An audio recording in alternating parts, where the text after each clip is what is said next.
What's going on, guys? Welcome to the Sportscast. June 7th, 2019. Hope all is well. We're heading live, but we're going to catch in with Tyler Turner right now, and we got some news. I'm dead. Tyler, we're actually live right now. Oh, yeah? We're live because I started it before calling you, but it's okay because you're prepared. Yeah, I'm very prepared. Anyways, it's June 7th, 2019. If you haven't yet, please subscribe at all our channels, YouTube, Periscope, iTunes, Facebook. We're on all of it. And it's June. College football news still continues, and we had a huge story this past 2 weeks, and Tyler's going to share us about it. Tyler, how is your summer going so far? Good, man. You've been watching the French Open, watching some transfers going on, some recruiting. You got the U.S. Open next week for golf. Wow. What are the chances for Tiger to come back on that one? Do you want to go into golf right now? Let's do it. Let's just dive in. Okay, yeah. I think Tiger gave himself a better chance at the U.S. Open. He played the Memorial last weekend. He finished the weekend strong. He shot 2 under on Saturday. Shot 5 under on Sunday. He was actually 7 under for the day at one point. So I think by playing that extra tournament, so he won the Masters, and then he took a month off, and his next tournament was Death Days, PGA Championship. And I really think he didn't give himself a chance. Obviously, he did make the cut, and that was the story on that one. Brooks Koepka played majors once again. So he plays the Memorial. Tiger, he played last weekend. So you got next week at Pebble Beach, the U.S. Open. I think by playing in the Memorial, and he played pretty good, especially on the weekend. He's got some of that rust off. He's got this good on that. How long he practiced. He's Pebble Beach. His most substantial thing in his career was by, I don't know, his 12th shot was at Pebble Beach back in 1990. Tyler, if you can improve your audio a little bit, you sound a little bit far. Hold on a second.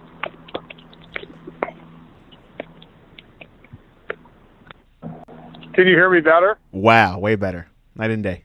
Okay. Is there background noise, though? Yeah, a little bit, but it's better now. It is about. Okay, hold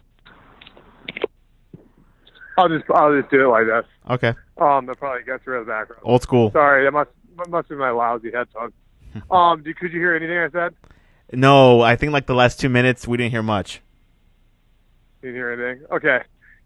So go back to where did you last year? Oh, we talked about I think Tiger's chances of winning.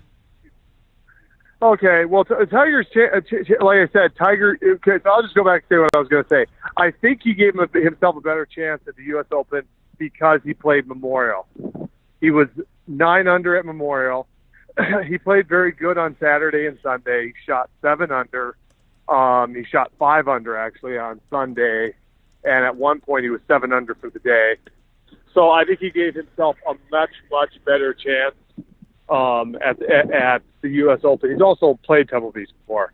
That was his biggest victory ever back in 2000 I think, when he won by 12 strokes, and that was at Pebble Beach in the U.S. Open. So I think he gave himself a chance.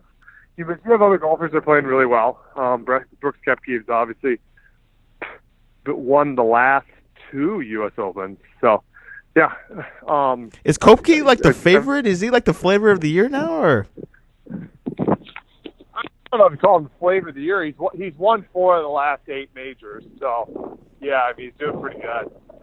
He's just he's a physical specimen. I can't hear. He's a physical specimen, so he can just knock the crap out of the ball. And so it really gives him a stroke on everyone else. I'd say Koepka. I mean, you got Dustin Johnson, who obviously he was a runner-up at the PGA. He was also the runner-up at the Masters. So he plays long courses very well. So Dustin Johnson has to be a favorite. What's that? Patrick Cantlay. He won the Memorial.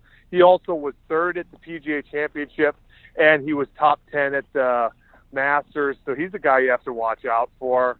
And then you got the guys like Rory and Jordan Spieth also was in the top 5 at Memorial. He also finished top 5 at the PGA Championship. He's a 3-time major champion. You have to look out for him. He's playing pretty good ball. So right now there's a lot of guys who I'd put in some pretty serious contention here at the U.S. Open. So we'll just see. Obviously, Tiger's my boy, so that's who I'm going for. But there's definitely several others that could win it. Can you give us a top 4 prediction finish? If I was going to go top 4, I'd probably go – I'm going to go Tiger because he's my guy. And you know, he's won the Masters this year. And then I'm going to go Koepka, Dustin Johnson, and I'll go Patrick Cantlay because of how well he's playing right now. How far will Phil Mickelson go this year? He's not playing that well right now. Okay. He's not playing that well. I don't think this is a great course for him. If he's going to contend anywhere, I'd say it's the Open over there in Britain. I don't see him being a strong contender. For those who don't know, the U.S. Open will have its 119th U.S. Open this year, scheduled to be played June 13th through the 16th at Pebble Beach Golf Links in Pebble Beach, California. Must be great weather, right? Yeah. It has to be. Must be an expensive course.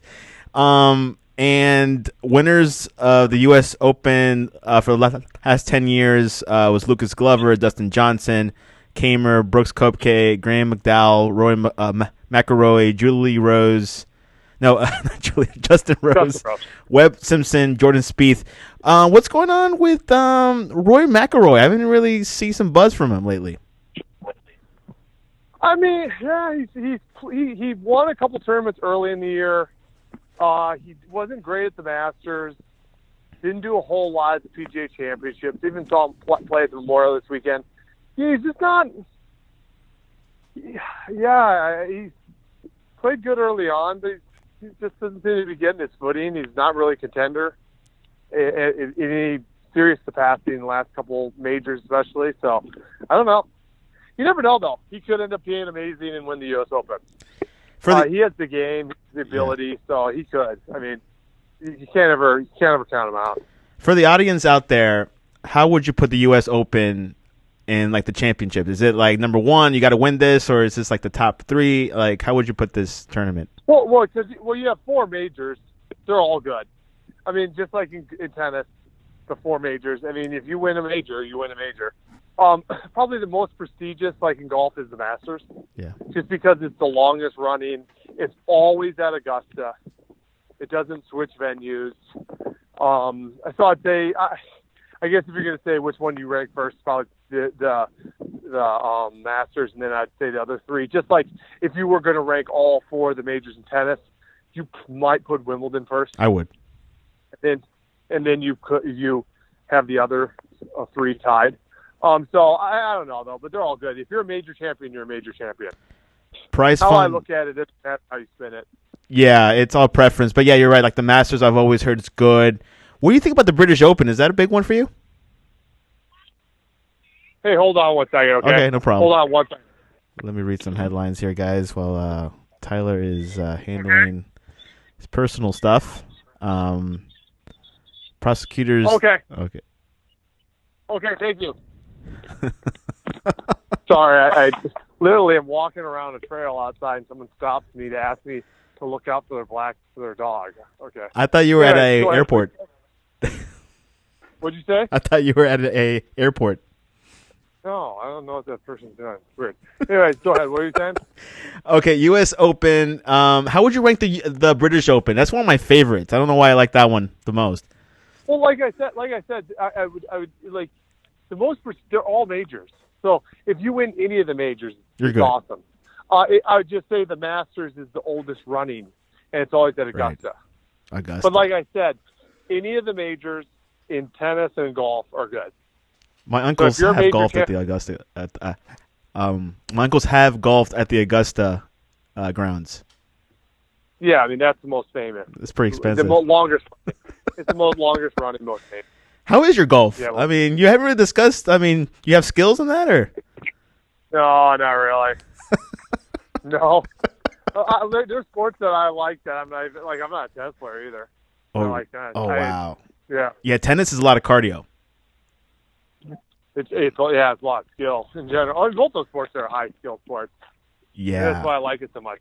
Yeah, like tennis I tried and it just wasn't for me. I'll stick with soccer and basketball, keep it on the court and on the field. Sounds good. Let's look at college football. We got big news. Ex-Gator Chris Steele is transferring to USC. His father, Norm, told ESPN. Steele, a 2019 signee with Florida, who was ranked number 95 overall in the ESPN 300, announced his transfer in May after complaints about then roommates Jalen Jones, who was accused of sexual battery by two women in April.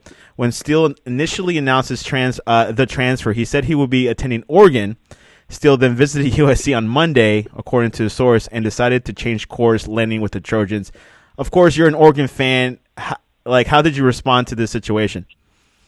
Well, you know, it's not this situation. I'm going to try to take fandom out of it. Yeah, I'm an Oregon fan, but okay. So he leaves Florida, quote unquote, because supposedly he asked to switch rooms. The kid gets charged with sexual assault. Everyone's like, well, you know, that was very poor what Florida did. And you know, Florida got a lot of backlash. They had a few incidents happen in a couple weeks there.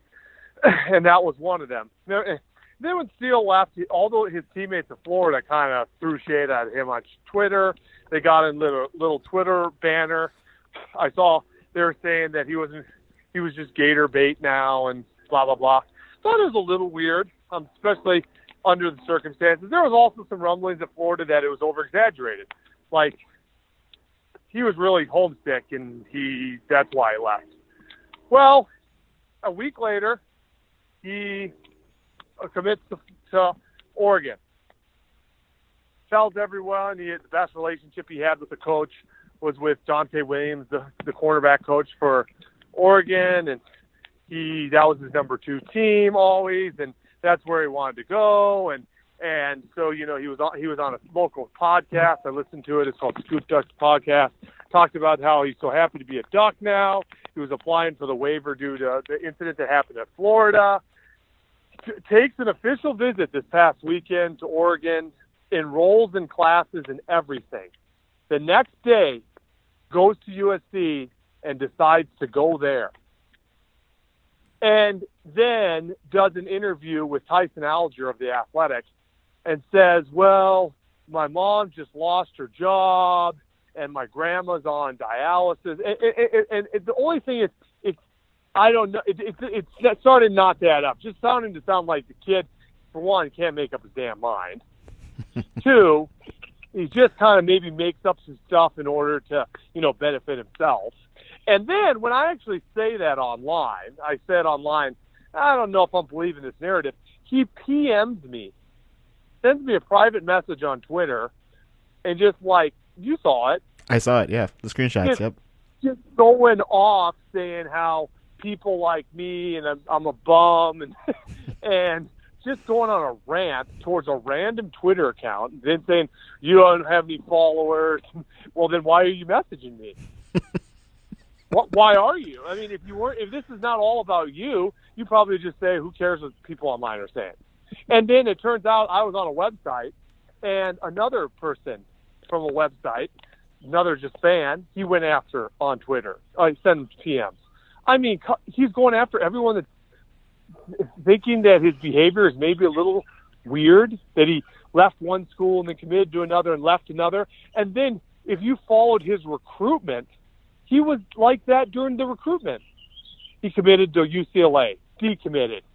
Then he supposedly silent committed to Oklahoma, LSU, Oregon, Florida. No one knew where he went to. Then he ended up doing a big recruitment video to USC. He commits to USC. 2 months later, he decommits. Then he signs with Florida, but doesn't announce the commitment until the Army All-American game. Then he goes to Florida. Then he transfers. Then he commits to Oregon. I mean, are you kidding me? I mean, the kid clearly, and the thing is, everyone that questions him, he just goes and rants after online. I mean, good luck to USC. They can have him. But here's my question: Honestly, do you think he'll stick with USC?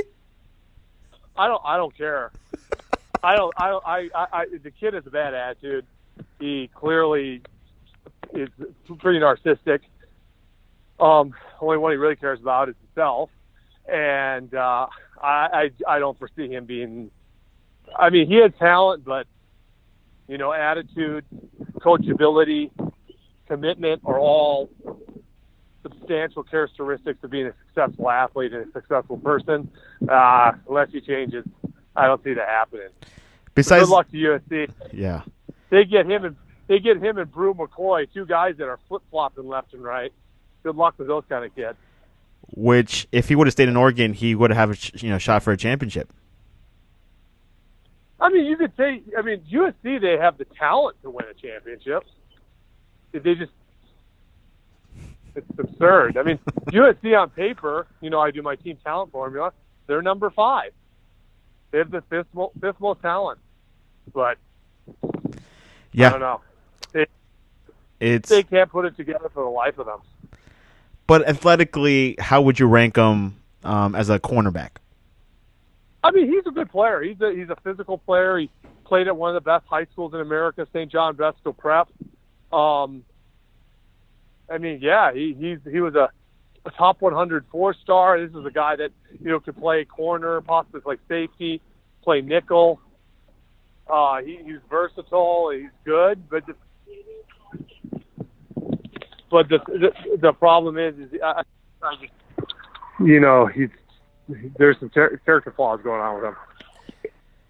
And USC itself, how do you see him ranked nationally right now? Do I see USC? Yeah, like how do you see? Are they in the top 25 or? I mean, talent-wise, like I said, they have the 5th most talented roster probably on paper in the country. Interesting. By far the most talented roster in the Pac-12. But they were 5-7 last year. Wow. They just seem to have there's internal issues.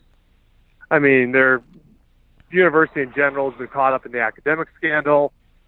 Obviously, Helton is the coach on the hottest seat in America going into this year. I don't know. Who knows? They have the talent to be good. But will they be good? I have my doubts. This is not the first time we have players contact the Sportscast. Like this is our first negative one. Like the other ones are liking our articles or liking our tweets, but this one is our first counter attack a little bit, but which is great. I like that. Yeah. Don't worry. I don't think Chris Steele has any fans outside of maybe Southern Cal. He's not one to worry about.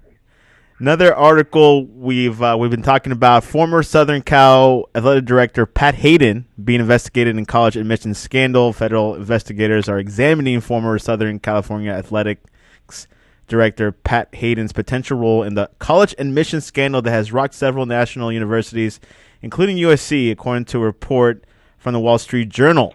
So USC has its own problems as well. Like I said, USC is definitely you just don't know what you're going to get from them at this current time.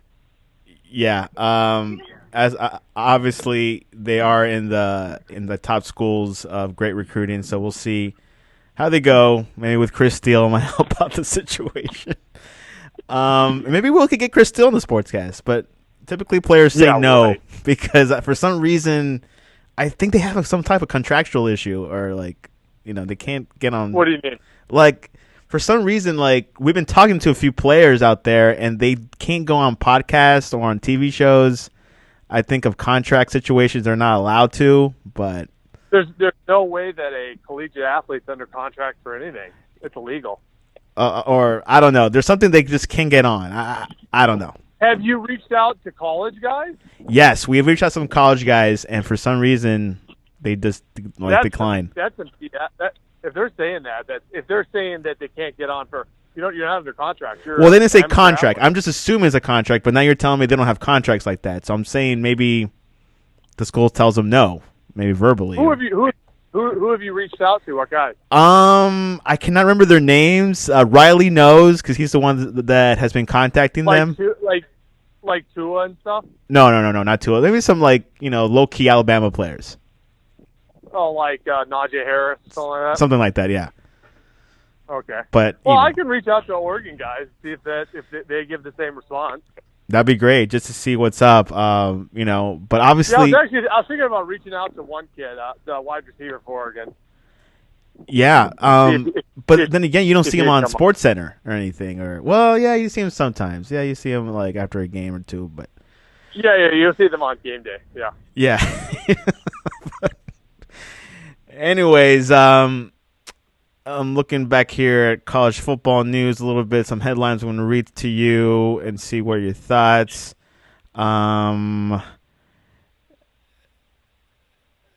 Frank Gore Jr., son of NFL back, commits to FAU. Fink decides to stay at USC after soul searching.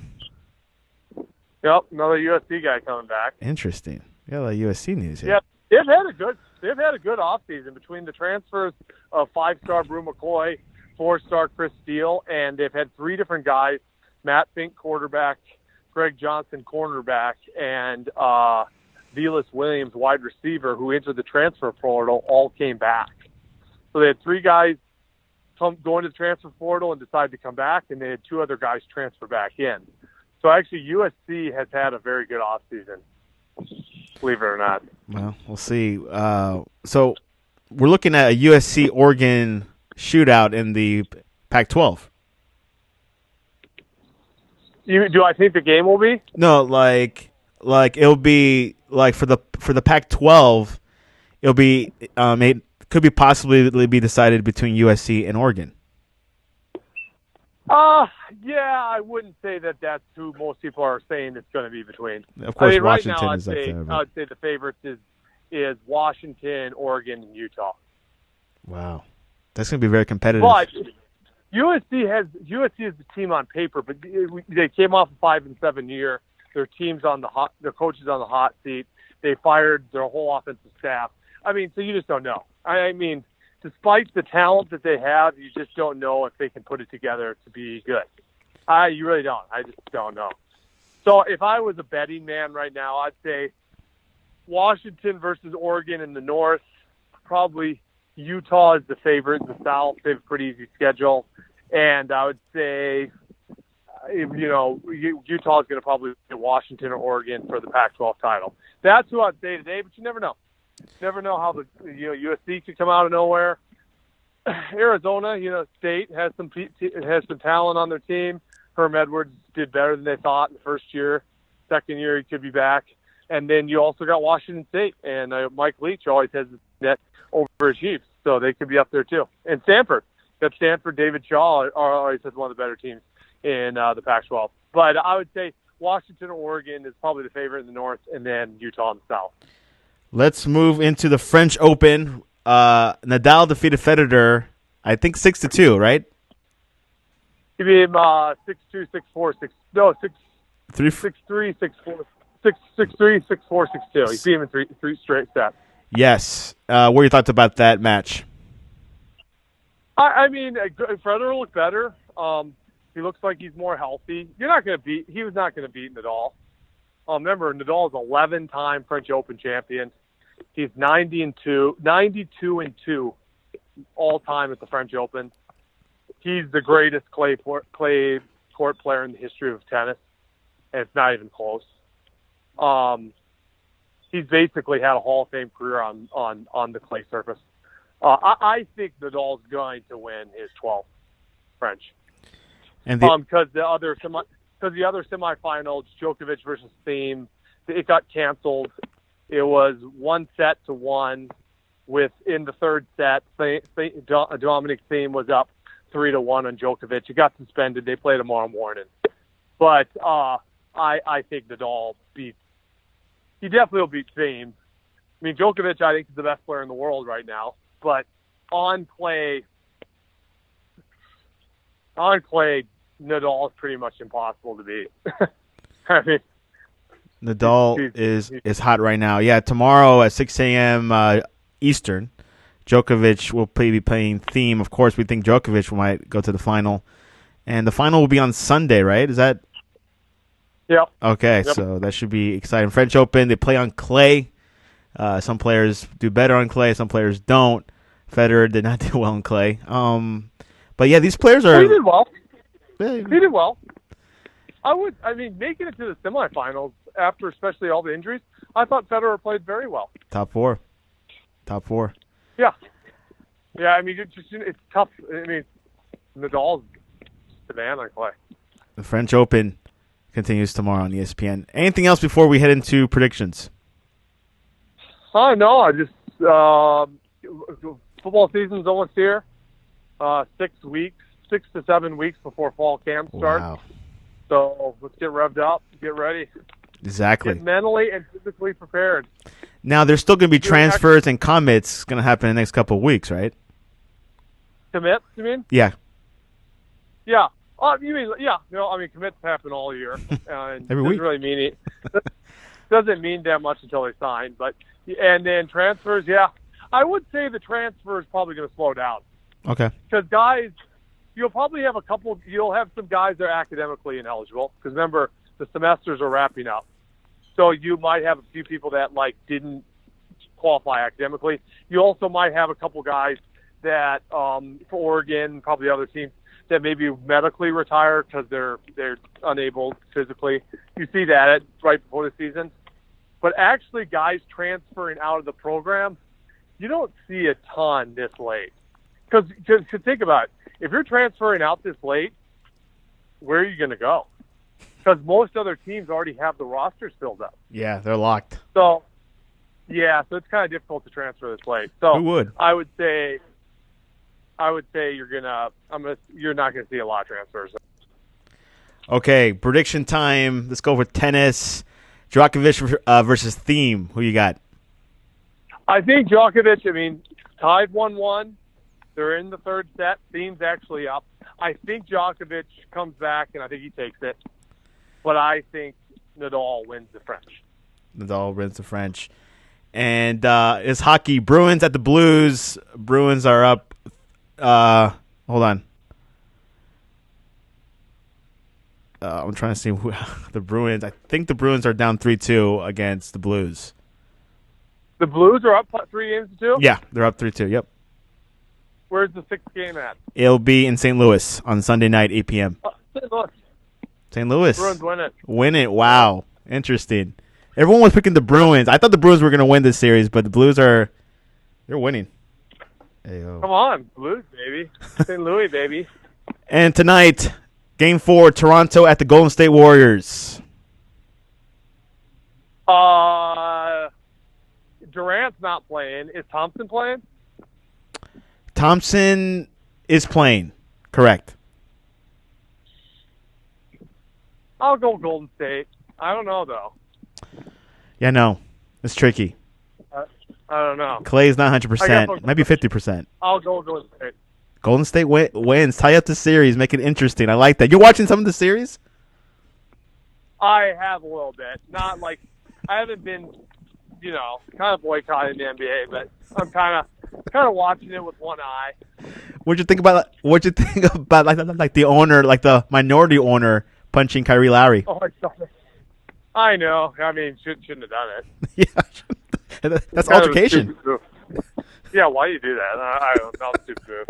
That's why, because you love the team. You're invested in the team. You got so much passion. But yeah, you shouldn't be doing that. Yeah, stupid. I thought when I saw him do that, I was like, this is dumb. And random question of the week: what goes best with strawberries?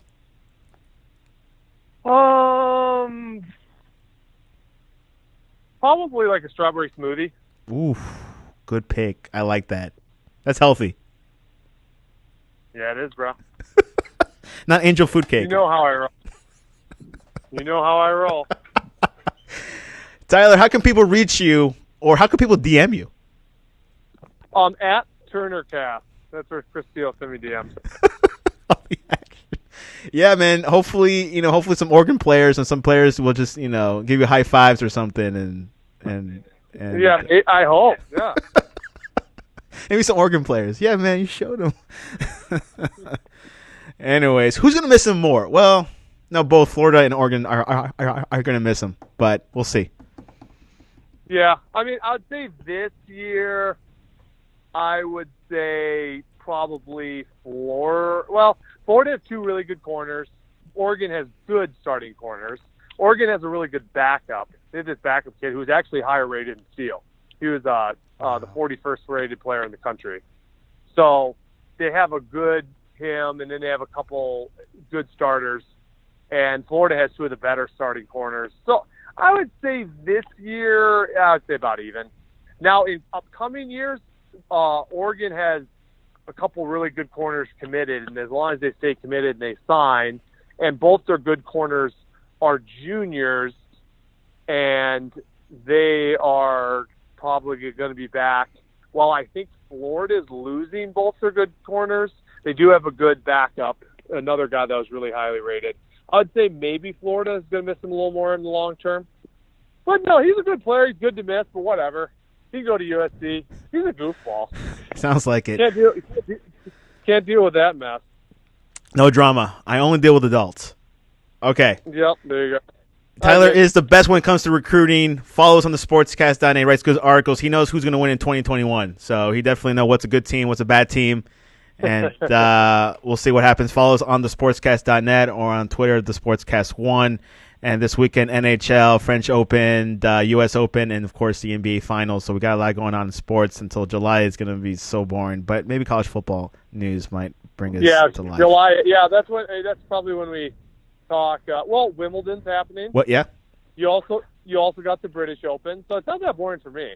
Yeah, that's the thing. Like Tyler is, it's not going to come back in August. He's going to go through the summer.